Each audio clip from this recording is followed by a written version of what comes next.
à fait un documentaire. Aujourd'hui, à la télévision, on appellerait ça une docu-fiction. Il a été réalisé par Jack Hazan autour de la figure et de la personne d'un des peintres essentiels de la culture gay de la deuxième moitié du XXe siècle, David Hockney, et qui a été fait en étroite collaboration avec Hockney, puisque Hockney et les autres participants du film, les autres acteurs du film,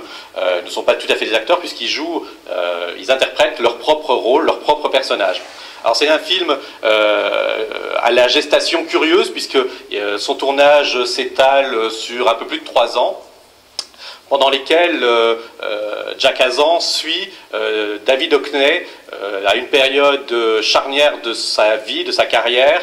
de son art, puisque c'est le moment où il est en pleine rupture sentimentale avec son amant Peter Schlesinger,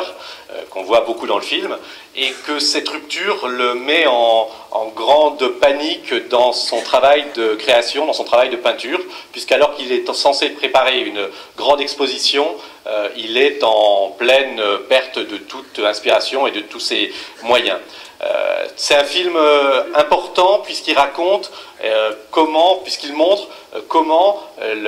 l'art se nourrit de la vie des artistes, comment l'art et la vie interagissent en permanence et comment le travail de création peut être justement bloqué quand la vie privée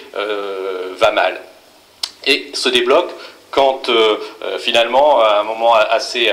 charnière du film, qui c'est à un moment donné où Hockney va détruire l'étoile de Peter Schlesinger, l'étoile de son amant, qui était les portraits de lui, puisqu'il était son modèle principal, et le simple fait de détruire ces peintures va réouvrir la voie à sa création. Alors c'est un film étrange, aussi parce que c'est un film artistique, c'est un film sur l'art, je le disais, et c'est un film qui utilise les codes même de la peinture de David Hockney, l'aseptisation des décors, l'érotisation des corps masculins, qui utilise une sensation de vie, qui utilise des décors qui sont omniprésents chez Hockney. Vous allez voir la piscine, la fameuse piscine autour de laquelle Hockney a fait pas mal de peintures, et elle est omniprésente dans le film.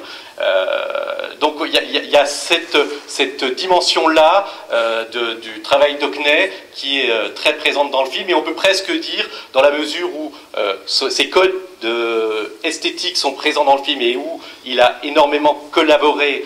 à la gestation du film, que c'est en partie une œuvre de David Hockney en tant que tel, ce film Bigger Splash, qui est d'ailleurs, par ailleurs, le titre d'une peinture d'Hockney. Je disais que c'est un film jalon important dans l'histoire du cinéma homosexuel, puisque c'est une des matrices du cinéma gay, du cinéma queer britannique, qui dans les années 70-80 va être un des plus actifs du monde. Et A Bigger Splash, le film de Jack Hazan, et avec Sébastien de Derek Jarman qui sort 2 ans plus tard, l'un des 2 films, on peut dire fondateurs de cette culture queer cinématographique anglaise, qui va avoir des représentants importants, notamment Jarman,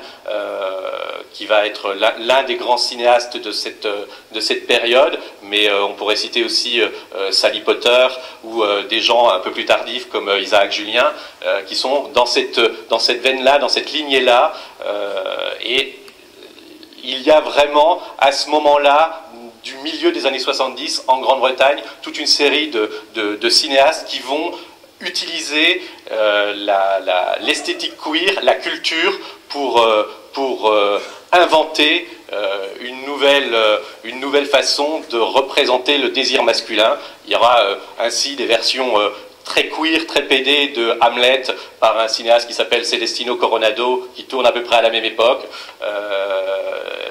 Voilà, on est vraiment dans un mouvement artistique, dans un mouvement culturel, dans un moment charnière du cinéma gay, enfin de la représentation du désir gay,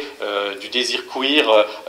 dans le cinéma britannique de l'époque. Donc voilà, pour ces deux raisons, sa place dans la représentation de l'acte créatif, donc dans sa place dans l'histoire du cinéma artistique et sa place aussi dans le cinéma queer, gay, tout ce qu'on veut britannique, Bigger Splash est un film important. C'est une bonne idée, une idée risquée, mais une belle idée de le ressortir en salle et de le sortir ensuite en DVD avec, je crois, pas mal de bonus qui promettent d'en apprendre plus sur sa gestation, notamment, d'après ce que me disait la distributrice, une interview de Jack Hazan qui ne parle pas très souvent. Voilà, bon film, bon rendez-vous avec ce moment de l'histoire de nos images collectives et avec aussi l'histoire de l'art.